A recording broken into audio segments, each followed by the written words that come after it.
Hey guys, we're gonna do a quick recap here of Game 2, Canucks versus Oilers, and I gotta say, if Leon Draisaitl's back wasn't too terribly sore after Game 1, it might be more sore after Game 2, with him and Connor McDavid absolutely dominating this game and carrying the Oiler team throughout the entire game. Morrison comes right under front. Morrison scores! Brendan Morrison, a silencer! Brendan Morrison in overtime. Listen to this place. Wow, what a performance by two world-class players. Like we talked about this at the beginning of the series. You know, you have all-star players, you have elite players, and then you have world-class players.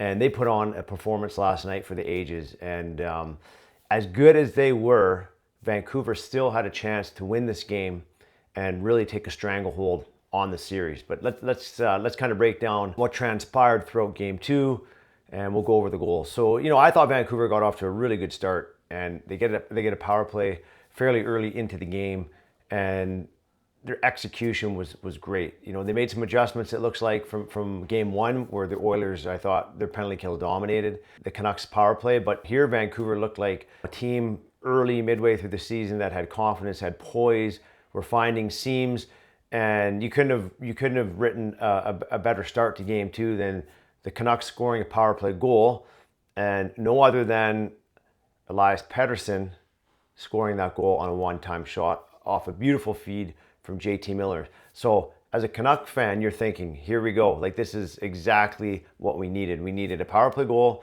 and we needed PD to score, and that's what they got.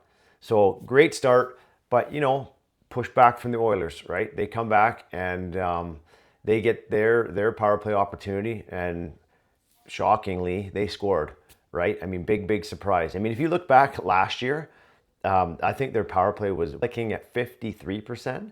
And going into last night's game, they were hovering right around that 50% mark. So, I mean, just astronomical, these numbers these guys put up. I mean, it's almost unfair when they go on the power play. So, I mean, they tie the game. But again, similar to Game 1, and we talked about it, if you watch how this goal is scored, right? It's a give and go. In Game 1, it was a play, Draisaitl down low to Ryan Nugent-Hopkins, backdoor pass to Zach Hyman. So they look for those little small area plays in that high danger area around the net. Again, working those give and go. So you have Draisaitl moves the puck down to, this time it's McDavid on the goal line, and the net front D does a good job of taking that pass, seam pass to the back door away. Okay, but the problem here is, you know, McDavid has time, and if you give a world player time, he's going to hurt you. I think the forward on that strong side, puck side, in this case it happened to be Joshua, he needs to go with Draisaitl after he makes that give and go pass, because that's the highest percentage scoring area, that danger area right there.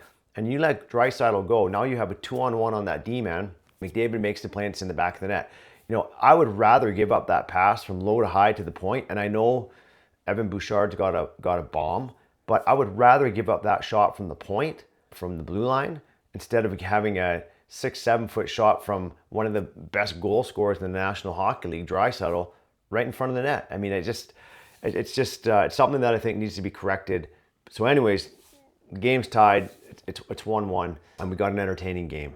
So Vancouver gets another power play late in the game, and again, I really like their setup here, and a very unfortunate bounce, or let's call it what it is, a break of a stick, where I think Pettersson has 2 goals in this game if his stick doesn't break. Another great seam pass. So obviously Vancouver's noticed something on film where there's an opening there, that cross ice east-west pass, we kind of call it in hockey. The term is kind of the royal road, where you're moving the puck east to west, and you're forcing that goaltender to have to move across the crease. And again, Pettersson has that stick kind of right on a 1T, and his stick breaks, and it's unfortunate. But Edmonton pushes back, and Sheeloss makes a couple huge saves at the end of the first period to keep this game tied going into the second. And the start of the second, you know, a couple of ticky-tacky penalty calls, and we're 4-on-4, and boom, next thing you know, we're 1 minute and 15 seconds in, and each team scored a goal, 23 seconds apart.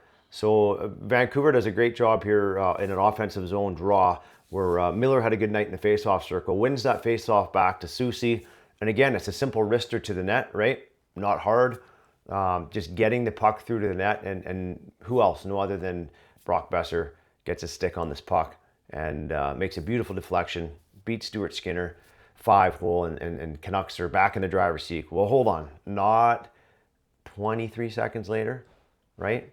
Here come the Oilers again. This one was a bit of a tough one for the Canucks. I mean, Soucy picks up the puck on a dump in and tries to go D to Zadorov, and he can't handle the puck. And the worst thing in the world to do is turn the puck over to Draisaitl. And he threads a puck into the slot, and it kind of hits a skate, and it ends up right on Ekholm's stick and makes a tremendous shot under the bar. And now the game's tied 2-2. And I know there's been a lot of comments here on the refereeing last night, and I thought there was, these guys have a tough job. I'm not here to jump all over the referees, but I mean, I don't know how in the world you miss that high sticking penalty on Quinn Hughes.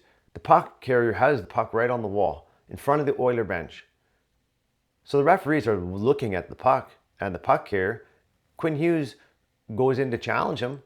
McDavid's in front of him, goes to lift the stick over his face, hits him right in the face. I mean, I don't get it, because what are you looking at if you're not looking at the puck in this situation? So, I mean, obviously frustrating, right?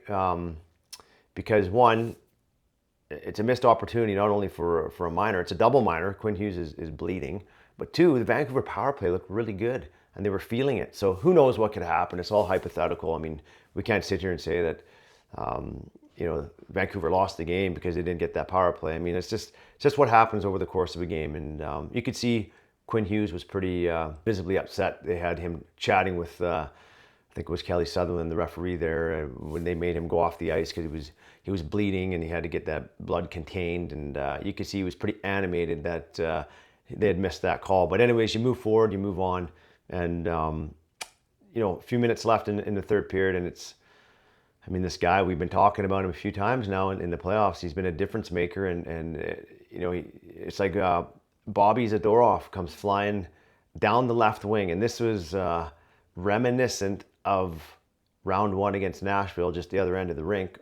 And he's, you can say this is lucky, but this is something that obviously he's worked on and feels comfortable doing, because he did the exact same thing where he didn't have his head down.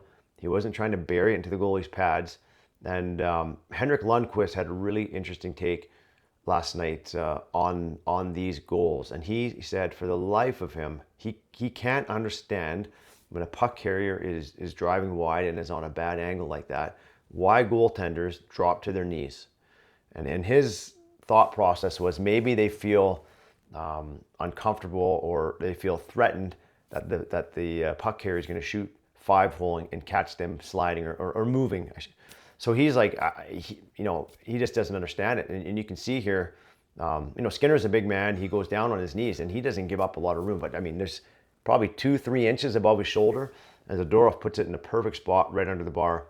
Again, the Canucks are back in the lead, 3-2. So in a really, really good position heading into the third period at home with a 1-goal lead. So, and for the most part, a pretty evenly matched game, I thought, up until this point. But I do think that the Oilers are playing a much better team game overall this game. And, let's face it, they're rolling McDavid and Draisaitl. I mean, every second shift if they can, every offensive zone face-off, and who wouldn't, right? I mean, this is a must-win game for them. So, anyways, we start the third period here, and it doesn't take long before McDavid gets on the board with a goal scorer's goal. I mean, he, a bit of an interesting play here again at the offensive blue line for the Canucks, where Soucy goes in to make contact with Zach Hyman, and you have Myers kind of in between, and the puck pops loose, and it almost looks like Myers can get that puck, but he just missed it, right? And I know it's not an easy thing to do. You got McDavid coming at you 100 miles an hour. Like, if you watch this play and you watch him explode out of the zone, there's nobody else who can do that.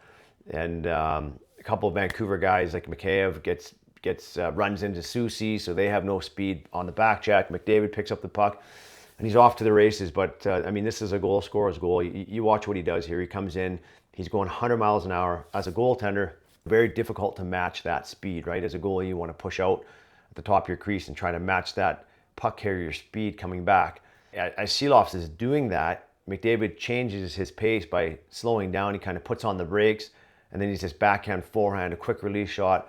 It's world class. I mean, it's a phenomenal goal.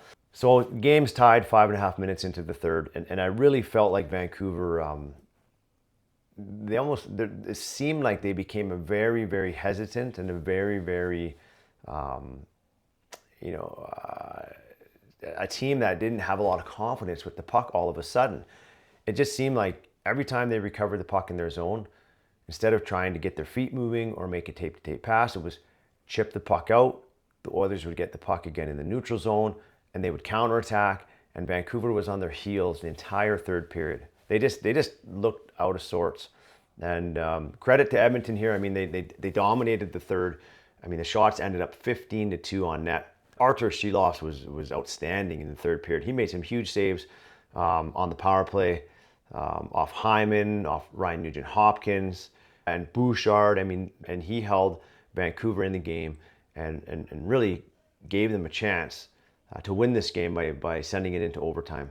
And, you go into overtime and, Edmonton's obviously feeling good. They had a good third period. They had a good press.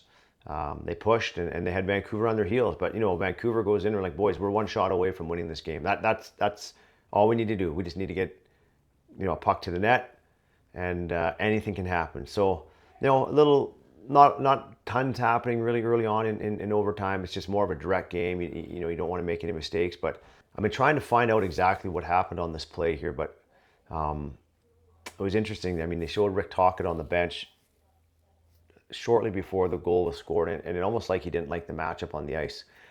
So on this goal, if you watch it, McDavid swings in behind the net and picks up the puck.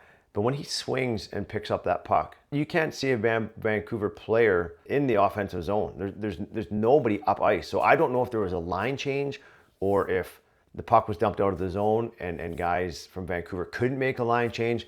But anyways, I mean, you have Edmonton's top line on the ice and you have Vancouver's fourth line on the ice, right? Teddy Bluger, Lafferty, and Mikheyev was with those guys. For whatever reason, I don't know, but he ended up with them. So I don't know if there was a line change happening or what. But, McDavid picks that puck up, and now he's, as an offensive player, when you look up and you don't see anybody in front of you, like you're just licking your chops because you can get your feet moving and you can get up to speed and you can process everything with more time. Whereas if you start moving up ice and you have somebody right in your face, it's tough to get your feet going, right? It's tough to get any open area. It's tougher to process things. But I mean, he picks that puck up and he doesn't have anybody engage him. He carries it to the far blue line, dumps it off to Draisaitl. Okay, fine. Vancouver's they're in a pretty good spot here. I mean, no harm. Draisaitl, pulls up wide. He's not on a great angle. Slides that puck to Evan Bouchard. And if you watch this, I mean, it really is an unfortunate goal. Fortunate if you're an Oiler fan. Unfortunate if you're a Vancouver fan. And poor Ian Cole, man. I mean, I know he had a rough game one, but it happens, right? I mean, he's a veteran. He bounces back. I mean, this guy's a winner. He's won the Stanley Cup and he battles and he competes and he's huge for this team. But I mean, I don't know. I feel bad. It doesn't even look like Bouchard is trying to shoot this puck. It almost looks like he's looking for a shot pass back door. But I think if and Cole doesn't know what's happening behind him. I mean, he's just trying to stop that puck, and I mean, he puts it in the net, and the game's over. But I mean, if he doesn't get his stick on that puck, I mean, it just goes right past the net, and it's not even a threat. So I mean, it's a tough one, but it's the way it goes, right? I mean, a lot of times in overtime, they're not work of arts. They just happen. So now we got a great series. I mean, nobody expected this to be easy. It's going to be a tough battle for everybody right through to the end.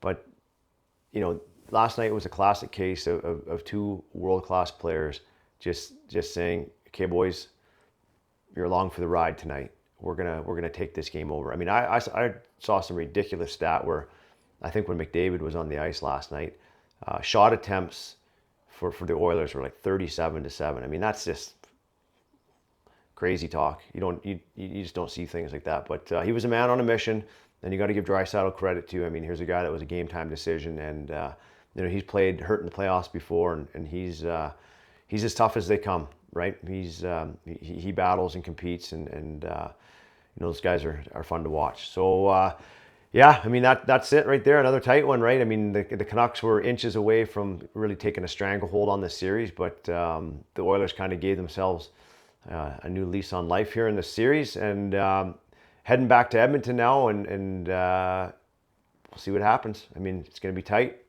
Well, guys, if you want to hit that subscribe button, it'd be great. We can chat more hockey coming up and break some things down. All right, we'll catch up here soon. Thanks.